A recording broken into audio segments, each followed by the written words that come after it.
Hi, everyone. Can you hear me? Good. Okay. Thank you all for coming. Welcome to Women in Policy's collaboration with Fridays at Batten. My name is Ella. Caitlin and I are co-presidents of Women in Policy, and FAB is a series of events held each Friday here at Batten that ranges from socials to speaker events. So we're very happy to have with us here today UVA alum Shelley Brindle, who is the first female mayor of her town of Westfield, New Jersey. She was elected in 2017, unseating a three-term incumbent, and she's currently serving her second term. And I'm gonna let her say more on her impetus for running and her wins as mayor. At UVA, she was manager of the football team, and she later became the first female executive at HBO before her successful transition into politics. So for the first 30 to 40 minutes of this event, Caitlin and I are gonna have an open-ended discussion with Mayor Brindle about her journey and her experience as mayor. And then for 10 or 20 minutes, we'll have a Q&A section where you all can ask questions, and we'll have a couple of mics that will be passed around, or it'll be there and there. So Mayor Brindle, thank you so much for being here. Thank you, and thank you, everybody. Any New Jersey people in the house? I see one. Another Jersey person, did you say? Abby is a former constituent of mine before her family moved to Chicago. So I find in many places all roads lead to Westfield, New Jersey. So I thought I would just share with you guys a little bit about myself and my journey that has led me here, because it's a little bit unconventional, I should say. But I graduated from here. I've said this too many times this weekend, I'm dating myself, but I'm a 1986 graduate. I said my husband is also an 86 graduate. She mentioned I was the manager and statistician for the football team, began when they were had a history of generations of losing seasons. We came in the first year of George Welsh. Hopefully many of you guys know George Welsh and his team. My husband was his first class and had the beauty of watching that go from a traditionally losing season to being the first team to get to a bowl game in UVA's history. And that was when they beat Purdue in the Peach Bowl back in 1984. So that was kind of a fun experience at UVA. I was also on a full football scholarship. That's always my trivia question. When you always say, what don't people know? Is I went to UVA on a full football scholarship, which is kind of crazy. Most people can't guess that one. But as Ella mentioned, I started my career at HBO after UVA. I moved down to Atlanta. A funny story. I moved to Atlanta because I had such a great time in Atlanta during the Peach Bowl. Why wouldn't I want to live there after graduation? Because we make very strategic decisions on that. So my roommate and I moved to Atlanta, didn't have a job. Basically, at the time I was a rhetoric major, a history minor, and I was good at talking. So I said, I'll look at a job in the media world and in sales. So I literally started out as a glorified assistant at a television rep firm in Atlanta, representing 7 TV stations and selling ads. And did that for a little over a year and thought okay, and this is a little career lesson, thought I deserved to be promoted because I'd done a great job as an assistant. And because I had never had a true account sales experience, they wouldn't promote me. So I left and went to, at the time, Time Inc., which was owned a bunch of, Time Magazine, People Magazine, at the time when people actually read magazines. And funny little story and a little bit of humility for all of you. Here I am, a UVA grad, thinking I was going to conquer the world. And my job was selling People magazine at the newsstand at the time, when you check out and everybody reads People magazine. And at the time it was the #1 seller, but that meant literally going to grocery stores in South Georgia, putting up People magazine at the checkout counter. And if they actually said they wanted it, I had to go out to my company station wagon and get a drill and racks and physically put it up. And I remember these moments okay, I have a UVA degree for doing that. But it was actually a great lesson, I think, to appreciate everything that came after that. And I think there's never, you can never regret moments of humility and things that make you grateful for what's to come. And so, but at the time, Time Inc., and was owned by a larger conglomerate, which HBO was part of that Time Inc. family. So through that, I literally, again, dating myself, we had no internet. So a woman I knew, I sent her 20 self-addressed stamped envelopes of myself, and she was in New York working at Sports Illustrated, to send me the internal job listings every 2 weeks. Because now you would just obviously go to all the gazillion places. So through that came a job for HBO. And I wanted to get to New York. It was in Philadelphia. And I was like, well, it's not New York, but close enough. So long story short, interviewed at the time, the CFO of HBO was a former UVA grad, and talk about leveraging whatever connections you have. And he was a great resource for me. And I ended up starting out at HBO in Philadelphia, calling on cable companies to sell in HBO subscriptions. Back in the day. So that started a career for me, and I'll just some advice for many of you. When people say, what do you want to do? The reality is you don't really know what you want to do until you know what you don't want to do. And oftentimes you have to do what you don't want to do to be able to say that. And for me, what that experience at HBO starting in sales was, I learned really quickly what I was really good at. And what I was really good at is hyper focusing on the things that mattered to a business and how we made money, and was able to transform a lot of the ways we did business, starting at a very junior level. And that ultimately kind of became my calling card at the company. So from Philadelphia, I went to New York to run some kind of new product launches, and then ended up doing a variety of different things. And another little words, pearls of wisdom, is when I went to New York, they offered me a lateral job. And I remember thinking, like, I'm not going to New York from a lateral job, right? And it was in a different department and so forth. And because it's New York, cost of living, the whole bit mattered. But I ended up taking anyway. And it wasn't until I got there and was doing the job did I realize, like, how ignorant I was, because how much I didn't know. And so the best thing I ever did was take a lateral move into something completely different to really broaden my skill set, which then set me up to be a better position for positions later in my career. And so I ended up being moved around a lot, took a lot of lateral moves, moved up. And then ultimately, I'll give you one last little piece of wisdom. When I went to HBO in New York, I worked for an amazing boss, this woman who was young, who exposed me to everything as a fairly junior person in the company. I was oftentimes the most junior person in the room.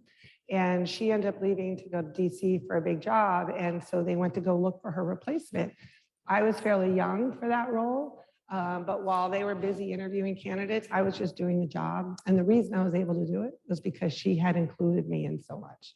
And ultimately they said, you know what, how can we tell you can't do it? So I got promoted and moved on, and just later on, I had a really horrible boss. And only because I had a really good boss did I know how horrible he was. And I really didn't look like how I was behaving under a terrible boss. So I actually went to go quit. And I think the lesson is you often have to draw your own lines about don't accept anything. And it turns out everybody knew he wasn't a great person, but as long as no one was challenging it, they were going to continue with the status quo.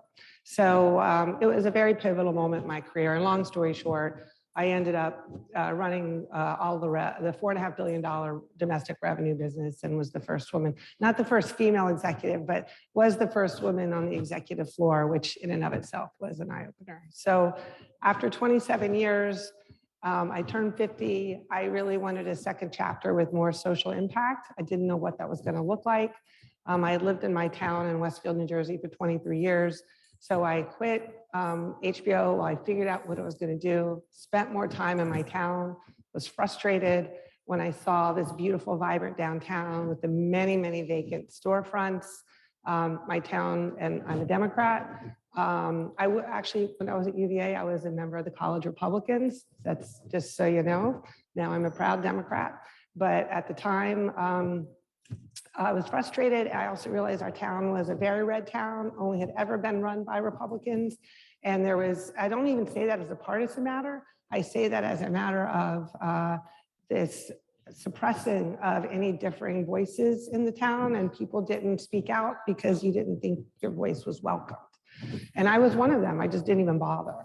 So after Trump won, I and 4 other people, we took on our 3-term incumbents, and we all won.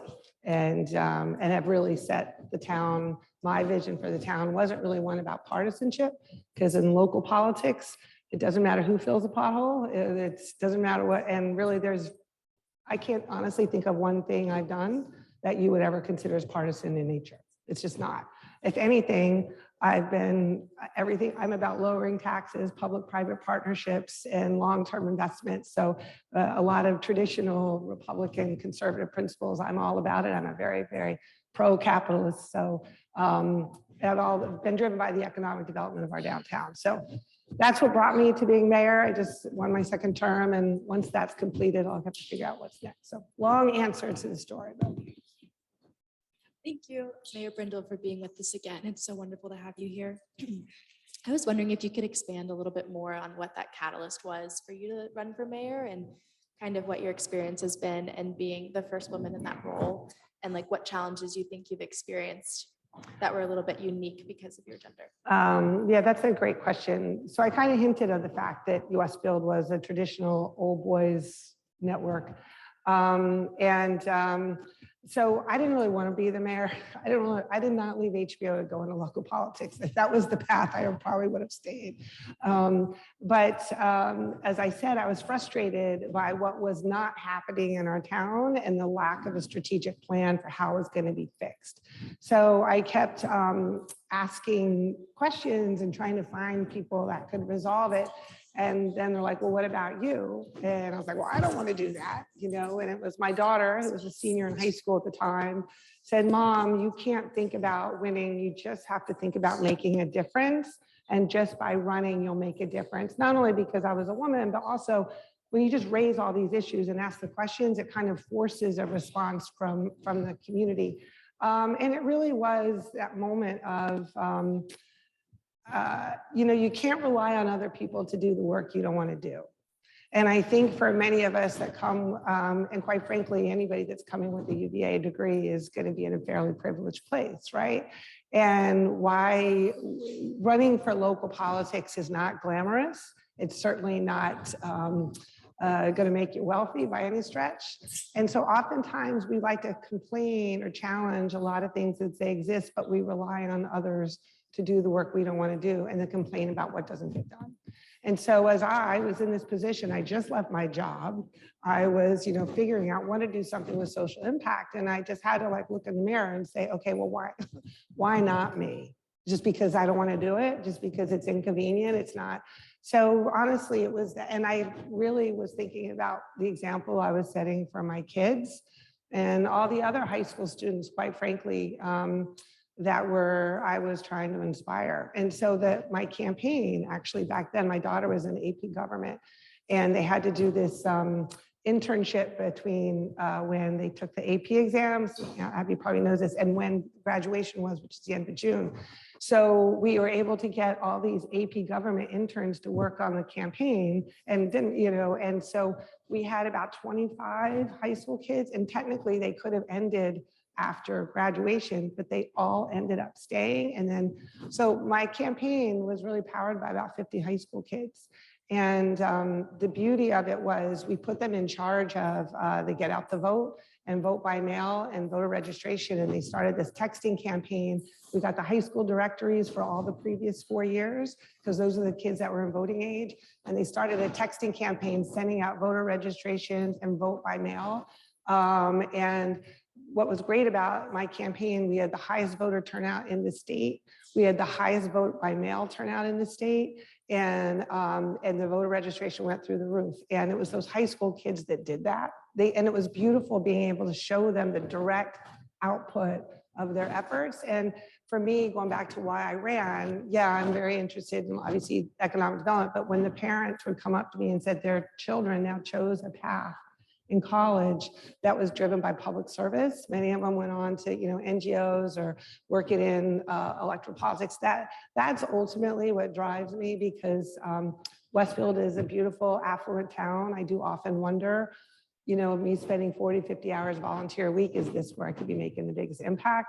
But it's not about the impact I'm making on the community itself. It's hopefully on those that I might be inspiring to consider a path of public service that they wouldn't have considered otherwise. So that's a long answer to your question, but that's really it.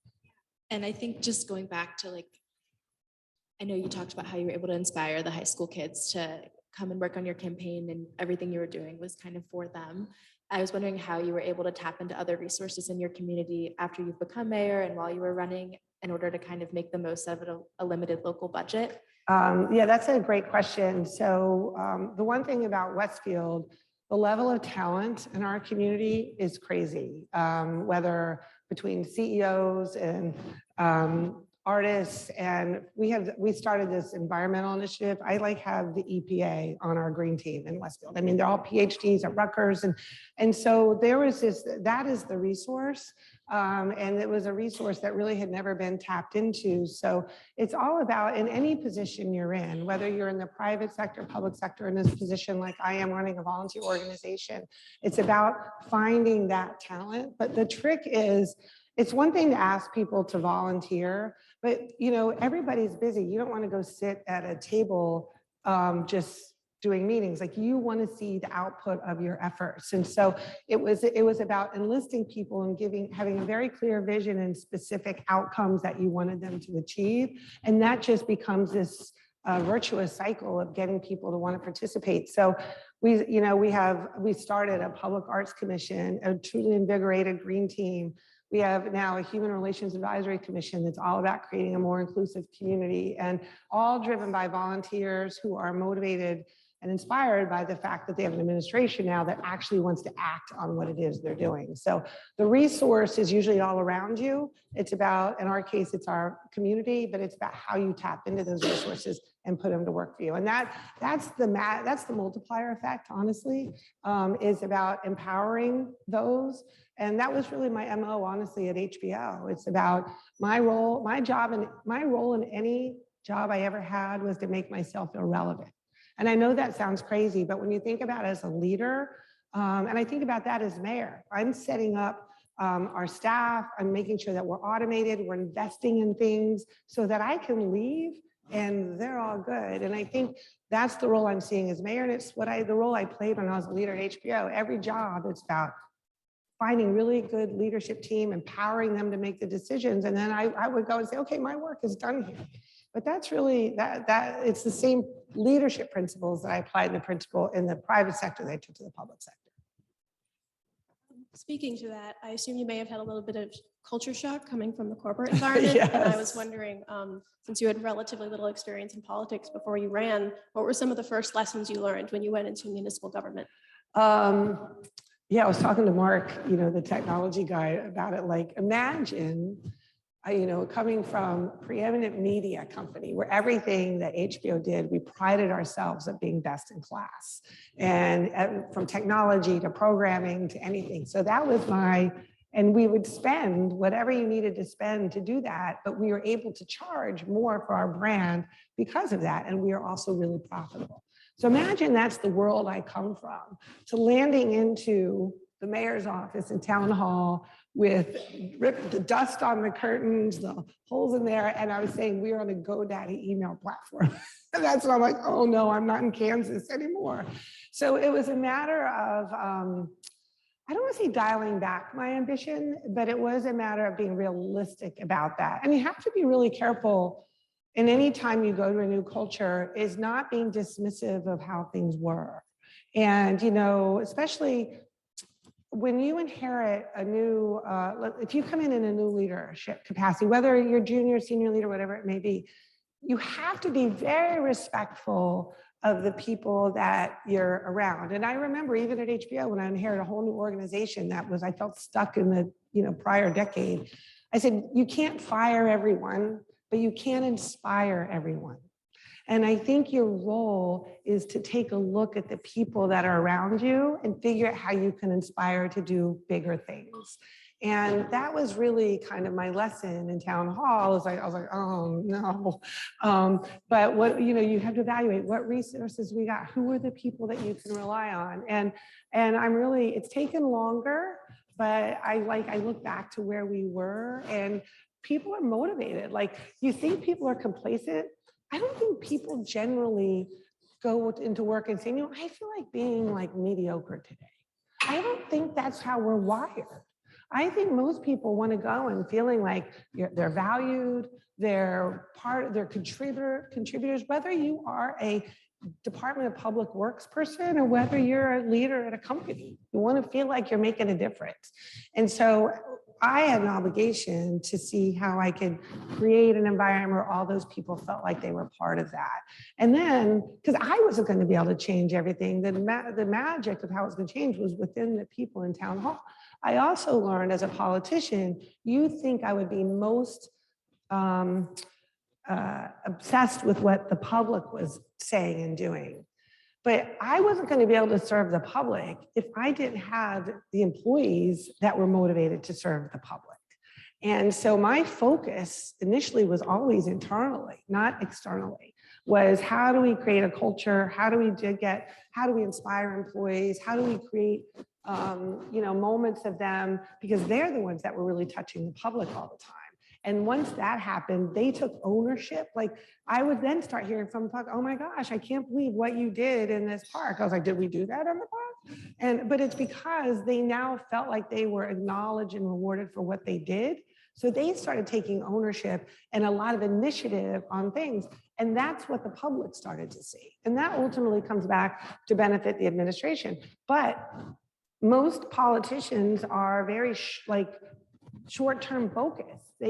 Politics is not set up for long-term decision making. It's set up for how can I win votes in the next election cycle. And that's really unfortunate, especially, like anything, but in municipal government, like when you're really trying to think long-term, it's very hard to lend itself to that. But that's the beauty of me never wanting to be a politician. I went in there taking a very long-term view, but was very public about it. And I'll just say one last thing. The most important hire and the only hire I insisted on when I started was a public information officer. Because people were accusing me of wanting a PR person. It's not that. In the old days, no news was good news. Today, no news means you must be doing something horrible. And we're going to go out on social media and tell everybody all these conspiracy theories about all the horror you're doing. So if you want to implement policy, you have to get ahead of it. And you have to articulate to people what your vision is and why you're getting there, and keep going and going and going and going, so that by the time you're actually introducing legislation to support it, there's already been an education process for the public to give them context for it. So it's about policy making, is why information and communication is the #1 priority. And that, I think, goes to, again, I'm talking about from the public sector, but I say that's true on the private sector too. I guess one thing that kind of makes me think of is we talked a lot about how UVA gives this immense background of knowledge and privilege and resources to be able to kind of go into these positions and make that change. And I was wondering how you've gone into this role and kind of been able to uplift the voices of the people that haven't been heard in your community so that they could kind of take on a role like this maybe after you retire or something similar? Yeah, I think at the end of the day, and it's funny, we were meeting with Bill and Dallas over at the Miller Center before here, and he totally got it, is that kind of what I said, and I had lived in the town for 23 years before I ran, and honestly, I didn't vote even in a lot of local elections. Most often it's because the folks were running unopposed, and you just kind of like, I don't know, get in this place, you just assume that's just the way it's always going to be. So you don't really think your voice matters. And the beautiful thing about me running, I realized there's all these people that lived in my town that were just like me. And so one of my goals was, like, when I leave as mayor, yes, you're going to be able to see all these, economic structures or whatever else, but the most important lasting impact that I want to imprint is on a culture of inclusivity in our community. And something and that's something that you can't take away. I just want everyone to feel like that our town is more diverse than people realize. Like, for example, we have an amazing South Asian population. And you know what I found out? They were all doing their celebrating like in almost like secretly. Like they invited me to their, Diwali celebration. I'm like, oh my God, we're all these people. So we had a multicultural festival, and it was about like, so everybody could see that we have all these voices in the community, but they need to be celebrated. And so trying to institutionalize things like that has been really, really important. We raised the pride flag for the first time in front of town hall. I literally had parents, honestly, I didn't even think it was a big deal because I don't know, it's just a given, right? That had never happened. I had parents in tears at that pride raising, that they had kids in their 20s that refused to come home, that were bullied in school, that were never like, I didn't realize how meaningful those things were to people, that they matter. And so of all the things that I ultimately will be measured by, I hope it's by that culture that it sustains way past my tenure. Speaking of like bringing the town together, can you tell us maybe about one of your recent wins as mayor? Yeah, I'll tell you something that I was really, have anybody heard of Dar Williams? She's a folk singer. Have any of you guys heard of her? She's also, I think now a professor at Yale. She's really interesting. She's a planner or whatever. When I was running, someone had given me this book by Dar Williams, and she would go to these coffee shops and sing, like, play acoustic in different coffee shops. And she wrote this book about, my travel, what I learned, and like uniting America, building great communities, what I learned in 1,000 small towns. And I read it, and there's one, and she wrote about different towns and what is it about that town that created a great community in terms of the people and how they all came together. And I don't know if anyone's been to Phoenixville, Pennsylvania, but it's a far suburb of Philadelphia. And it used to be this old steel town that was on its way out. And there's this old theater. And have any of you guys seen or heard of the movie The Blob? It's an old sci-fi movie from the 1950s, black and white film. When you study it in some film schools, whatever. But there's this iconic scene in The Blob of this blob comes out, and everybody's running out of this old theater. And the theater was filmed in Phoenixville, Pennsylvania. So they had this idea in Phoenixville, while they're kind of down on their luck with Steeltown, to run what they call the Blob Fest. And it attracted all the kind of this artsy people, like people who were in the theater and all, kind of weird blob, people who were into it. And it became this kind of institution, and it grew and grew and grew into a major economic development opportunity for the town. And so now Phoenixville is like, they got, they also took like the steel and incorporated it all throughout the town. Now they've got like breweries. It's this booming town now, and Blobfest was the center of it. So she says in this chapter, do you have anything in your town that is uniquely yours, that could be a source of civic pride? Well, Charles Adams is born and raised in Westfield. Charles Adams is the creator of Adams Family. So everybody knows the Adams family. He's from Westfield. The iconic Adams Family house is a historic house on one of our streets. His house where he grew up is historically designated. And so I was like, well, we have Charles Adams. And I always thought it was weird that most people in town didn't know that Charles Adams was from Westfield. So I said, we're going to create Adams Fest, and we're going to celebrate all things Charles Adams. And thanks to one of our councilmen, who's this amazing events person, we launched Adams Fest. In the month of October, Westfield celebrates Adams Fest. The entire downtown is painted with windows of Charles Adams. And Charles Adams, not just the Adams family, but he was an iconic cartoonist for the New Yorker. He also hung around like Frank Sinatra. He has this incredible history with the Rat Pack. And so we have a lecture series, we have artists, we have this huge beer fest called, our Adams Fest. We have a ball, masquerade ball. And it's actually now, we generated press all over the state. We have people travel across the country who are these Adams Family aficionados. And it is to that point, most importantly for me, it was about creating that sense of community pride as also an economic development opportunity. And it's uniquely ours. And now everybody's like, yes, we have Adams Fest. So that is an exact example of what I was trying to accomplish. Right. I think we have time for one more question before we move to Q&A, and then after the Q&A, people can go to the back and get food. But Caitlin, do you want to ask the last question? Yeah, I want to go to Adam's Fest. That sounds Oh, yeah, it's fun. Come, it's really fun.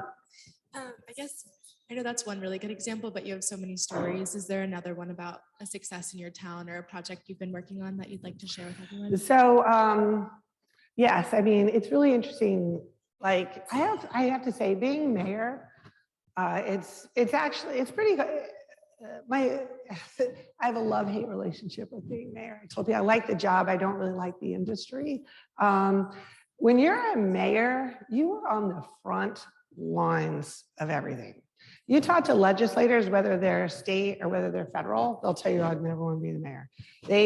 You hear directly from people. And the reality is those legislators don't really want to hear from people. We have people that are coming right to your microphone. So anything that you do is really hard. And the age of social media is even harder.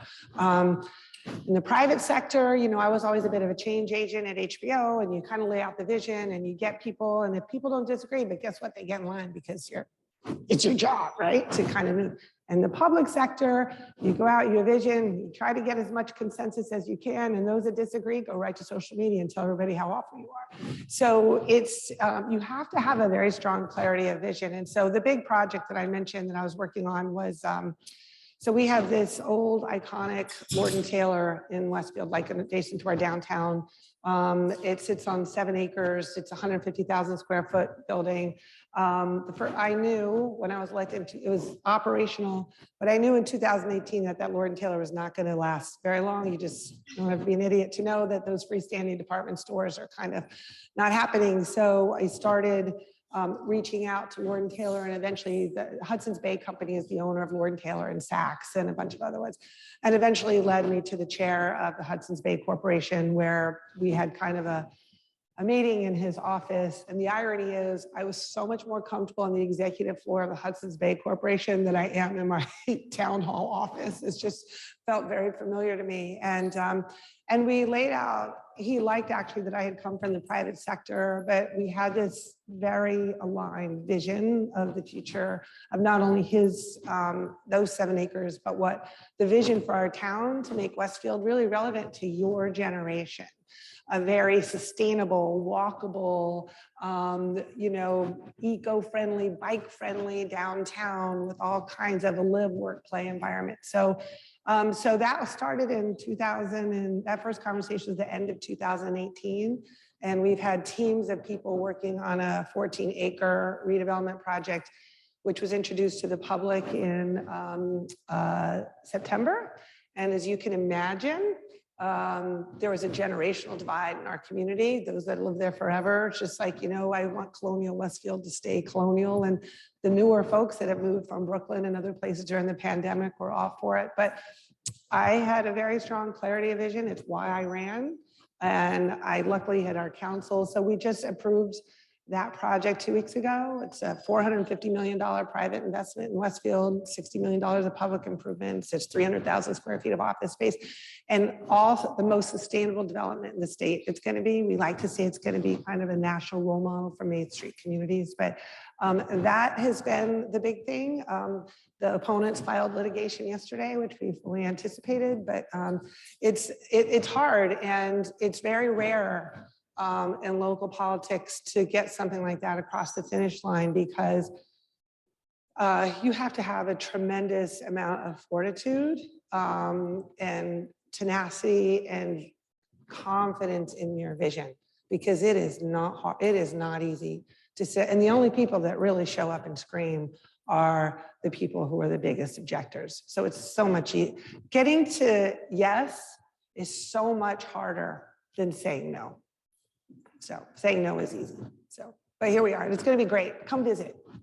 I think you said last night that no matter what you do, 20% of people are going to hate it. I'd say anything you do, 20%. When I told my husband when I was elected, and I used to say when I was elected, because as I told you, I didn't really want to be the mayor. And I used to tell people when I was running, I am not the mayor of the status quo.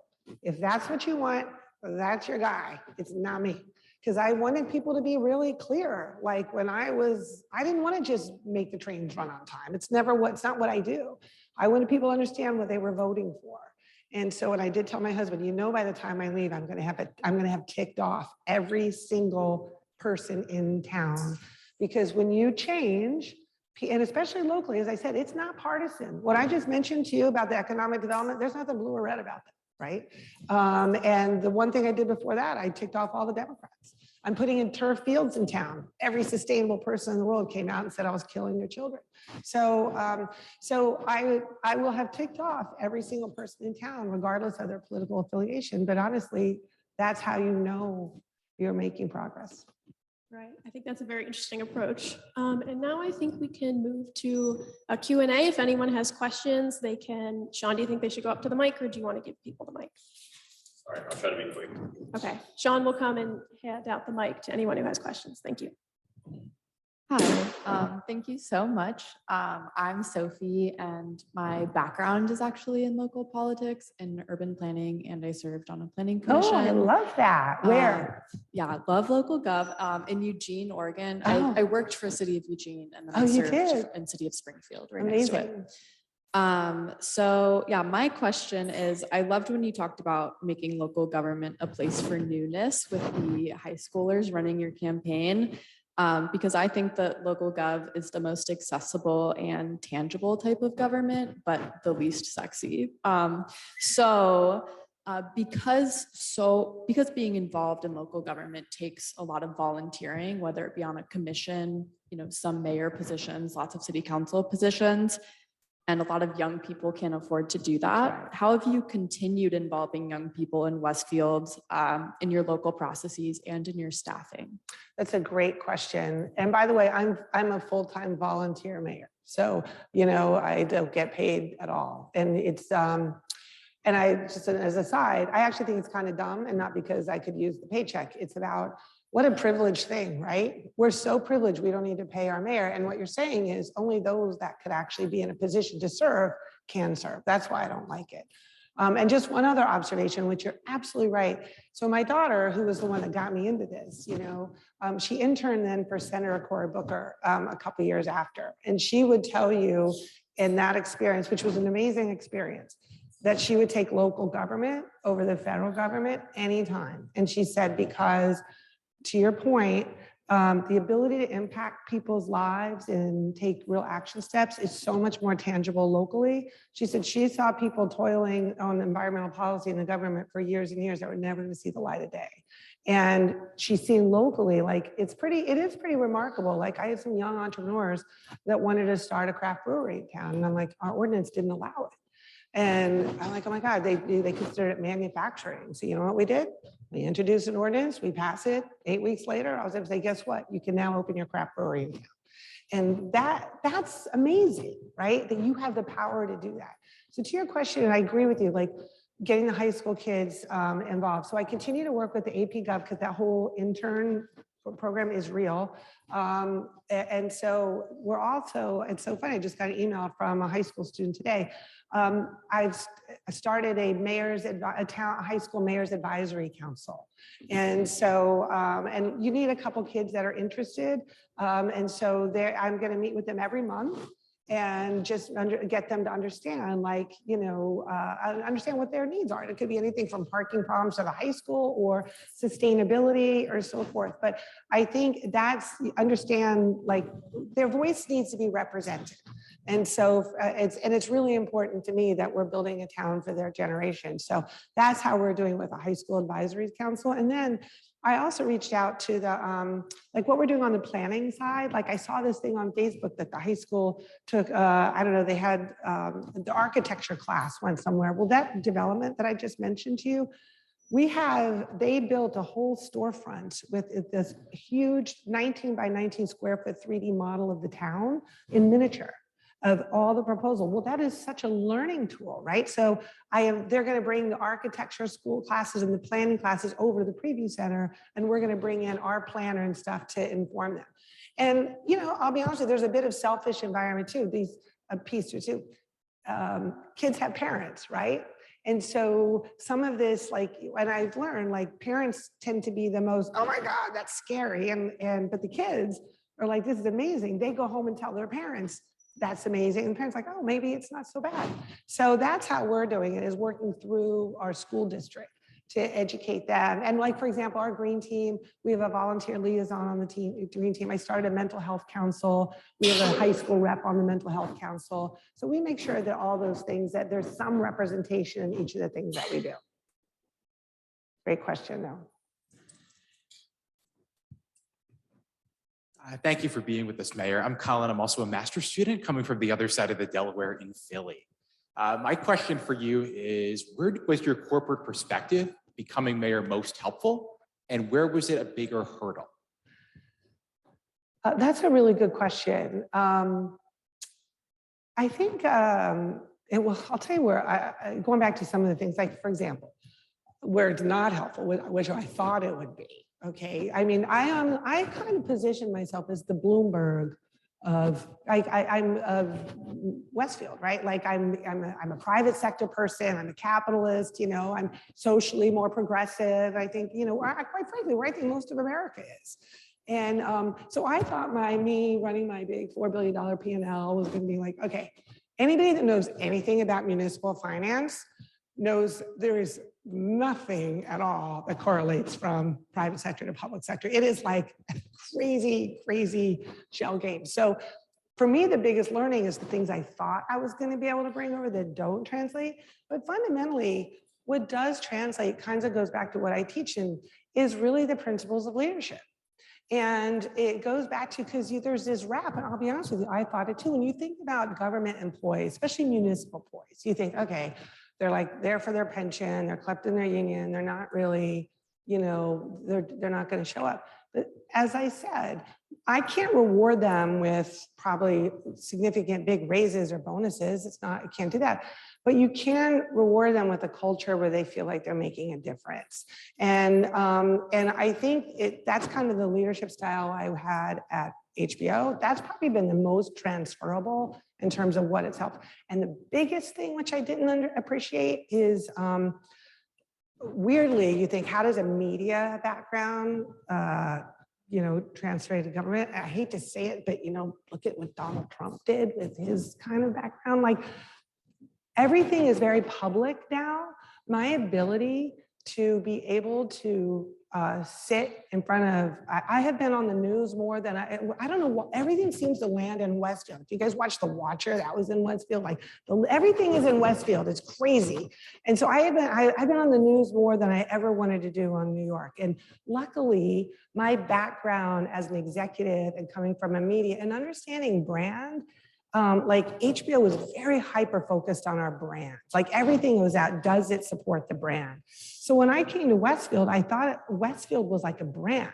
And even going back to Adams Fest, talking to Hudson's Bay, who has Saks, like, I felt, so that whole sensibility about a brand has been very helpful as kind of a North Star.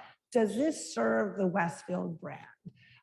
Those things were very transferable, but were not the things I thought were going to be helpful to me. So, but the public thing, the social media, and the people that you wouldn't believe the things that people say on, like this. My husband can't even watch it. He's gonna, like, he's terrible, especially recently. It's crazy what people say publicly about me. That's been hard. Thank you so much for that question. Is there anyone else who'd like to ask a question? I think over there, yeah. Thanks, John.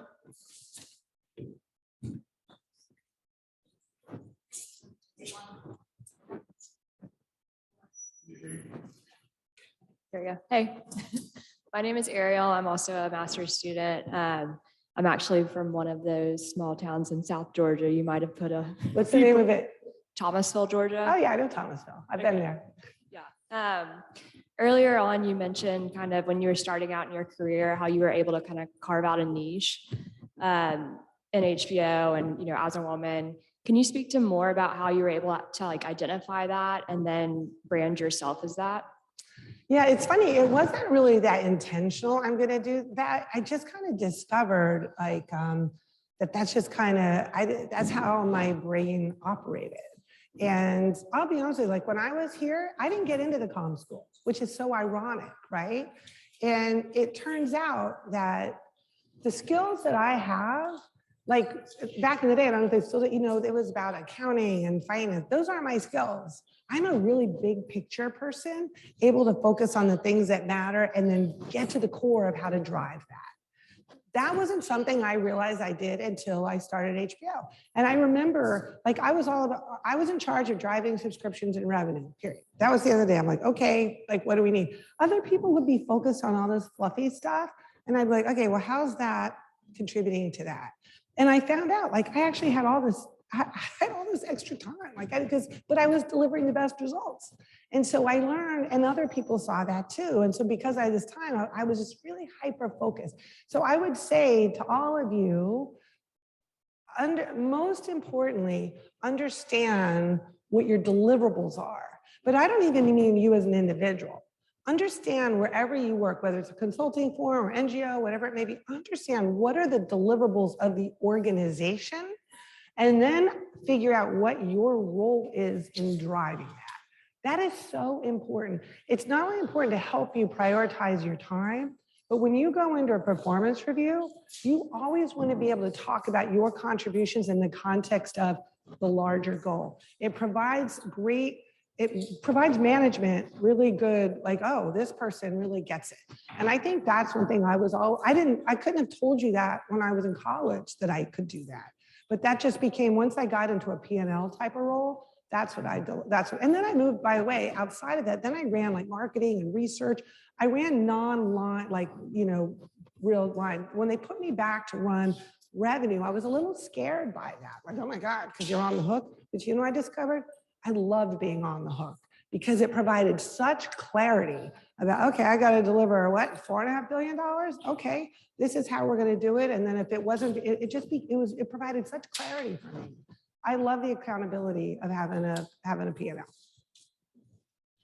Thank you for that. I think we have time for. Kind of related to that, you were telling me about a book. Oh, yeah. All right. So this is my little Rosewood. It's the book. I talked to all the interns, and especially for all of you guys that I'm sure are going to go on to very lovely, amazing careers. I was talking to Abby about this book this morning.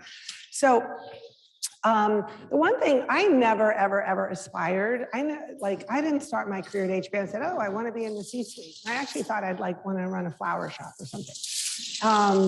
And as a result of the fact that I wasn't aspiring to do these big things, I took a lot of risks because I was never worried that I was going to lose my job because it wasn't really what I wanted to do anyway. And I was always the person that spoke truth to power. And the irony is, because of that, I was continually rewarded for it. So I don't know if any of you have heard of Clayton Christensen. He's he wrote a book called The Innovator's Dilemma, which is like a classic business book. And he was coming to an event that we were having, and I was meeting with him, and I said, I better read his books. Well, there's a book he wrote called, How Will You Measure Your Life? And so I thought I would read his other books, but that's the one that came up. And Clayton was teaching, as at the time, a professor at Harvard Business School. And he wrote about why he went to his 30th year Harvard reunion and he couldn't figure out why all these super successful people were so miserable. And they had, divorced or alcoholics or whatever it may be. So he actually put one of his business school classes to figure that out. And what they discovered, that there are these really, obviously really very smart people that all had aspirations to change the world. They might have wanted to be teachers or educators or policy people or whatever, but they were instead went to the consulting world and others and think, let me just go make my money here and get stabilized. And then I'll go back and do what it is I really want to do. Well, you know what happens, right? You get on that paycheck roll and you get addicted to the paycheck, and they never, ever left to pursue what they wanted. And now they're at a point in their life, they're reflecting back on their career and they're like, I never did that. And I gave that to all my interns because, and I'm not here to discourage you from taking the lucrative jobs, but the time to take the risks and pursue those things are when you're young. And it might feel, especially in a place where everybody around you is going on to do really successful things, it can take a tremendous amount of courage and personal fortitude to take a different path. And the only thing I would just say is just be very intentional about the choices you make. And if you indeed, and listen, the reality is many people have student loans to pay off. I mean, you got to make very practical decisions, right? But the only thing I would suggest is if there are things like that, passions that you have, or you want to do this, like write it down and kind of hold yourself accountable to doing it, because life goes by really quickly. And one of the reasons I left HBO, honestly, is I had this vision. This sounds weird. I was looking at my life in 10 years, but reflecting backwards on what people were going to say. And I was imagining my eulogy. It sounds crazy. It was going to be my CEO delivering the eulogy, and it was going to be all HBO people. And my tombstone was going to say, "She got Game of Thrones to your iPhone." And I was like, okay, I mean, that's pretty amazing. I'm convinced that's what got me elected the first time, but you know, it just wasn't really what I wanted to be remembered for in my difference in the world. So, so just make sure, hold yourself accountable for taking stock. And if you have a moment, get the book. It's $14 on Amazon, How Will You Measure Your Life? Sometimes it's just a good like little reminder maybe about things, you know, just check in with yourself and making sure you're really doing what you want to do and what you're intended to do, and not what everybody else thinks you should do. That's very good advice. I think we have time for one more question. So is there anybody else? Hi, I'm Meg. I'm on Women in Policy, and I really enjoyed hearing you speak. So I know you talked about like having a long-term vision, and kind of your platform was like not the status quo of like the usual mayor. I guess my question is like, what's been your biggest challenge as mayor, and like how have you kind of stayed true to your vision? Yeah, that's a really good question. I will tell you, in politics, it's really hard because there's a lot of political like forces that try to pull you in different directions, right? And even quite frankly, I mean, on the Democrats, right? And so for me, it's not being beholden to any machine. And certainly, I think when I was honestly, there were some that like we have some big big party bosses in New Jersey. It's notorious for our politics, right? And there are many that I think even some of the traditional Democrat machines thought that once I was elected and my team was elected, that suddenly they're like licking their chops at what was going to happen. And I think I won't have anything to do with it. And honestly, the first thing I did within a month of getting elected, I went up against the chair of our big Democratic committee, who's now the president of the Senate in Trenton. And I lobbied for an opponent to take his job because he represented everything I thought politics should not. And I might be paying some political price for that now in terms of trying to get certain things. But I used to say in my old job, fire me for doing the right thing. I'll take that any day of the week. And I say that in politics too. Like you just have to know who you are and your own values, and don't let others compromise that. I don't care where you are or what you do. And that's definitely what I've tried to do. But again, the hardest part is, and also even in politics, like even in some of the choices I've made, which I've ticked off Democrats too, it's funny, they'll complain, they're like, I voted for you, as if because they voted for me, I should be beholden to them. And I think that was the aha. I was like, oh my God, she's doing this anyway. So that's probably, it's very lonely, honestly. It's very lonely. Like it really is. If you want it, and that's probably really hard, is that, you know what they say, if you're in politics, you get a dog. If you want a friend, get a dog. If you want to do anything, it's true. And I think that's the difference. Like I'm a mayor that didn't want to just, I didn't want to be a caretaker of a community. I wanted to evolve our community. And there's a big difference. And it requires different temperaments to do that. Thank you. So just in closing, I wanted to ask you one quick question. Yeah. Is there any advice you might have for women who are thinking about running for office or going into politics, or maybe just everyone who might be thinking about that? Yeah, just do it. And listen, I call myself the accidental mayor. And listen, we need more young people. Honestly, it's not lucrative. We truly do. We need more young people. I look back and say, gosh, like some of these up and coming folks like in their 30s and stuff. I was like, God, maybe I should have done this like 10 years ago. It's, and I think everybody should do it, especially if you're sane and reasonable and you're doing it with all the right intentions. I think for women in particular, they have this mythology that they got to check all these boxes for like these credentials. And it's, let me tell you what, when you get behind the curtain, you'll see, I used to say this at HBO, like I always thought, oh my gosh, I can't believe I'm in this role. I'm in this role. And then I get up on the executive suite and then I see behind the curtain and I remember, you know, they all talk about imposter syndrome and everybody says, I remember thinking like, okay, I might be faking it, but not as much as that guy. So I think you have to remember, like everybody's in the same boat and you are and I can promise you all here are probably more qualified than 95% of the people that are doing it. But do it. But specifically, if you have something you want to do, like, don't just say, oh, I want to do it and jump in. Like I wouldn't have done it if I thought our town was in great shape. I had very specific things that I thought needed to be done. But if you're passionate about something that you think needs change, just do it. Even if you don't win this next time, like again, oftentimes just jumping in forces people to have a conversation and maybe address issues that might otherwise be ignored because no one's challenging them. So just do it. And even like when you go on to your busy lives and great careers, like just pay attention. It's all happening locally now. You guys might know a shift, like everything, people are fed up with what's not happening at the federal level. So where they're happening is honestly, the really impactful stuff is happening locally. Like we talked about Arlington, Virginia and the affordable housing zoning that they just did. And what's happened, the debates about affordability in New York, sustainability, the zoning, you can appreciate that. Like the stuff we don't understand now, I'm in it, I'm like, oh my God, this is everything. It's related to the sustainability and housing and how we live as people. It's in your community. And so it's not sexy, but it is impactful.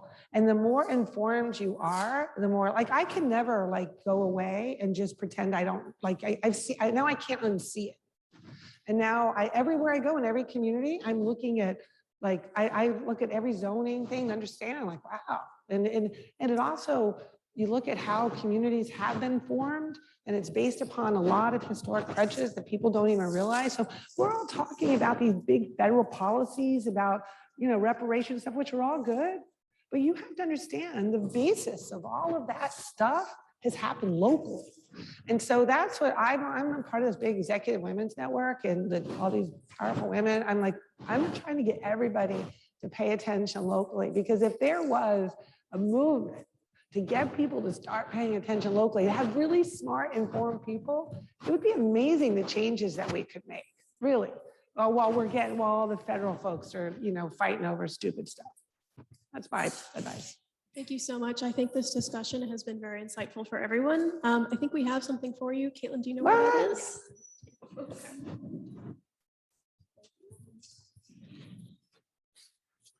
We just wanted to thank you so much for coming down all the way. Oh my from New gosh, Jersey. is it like some UVA kind of thing?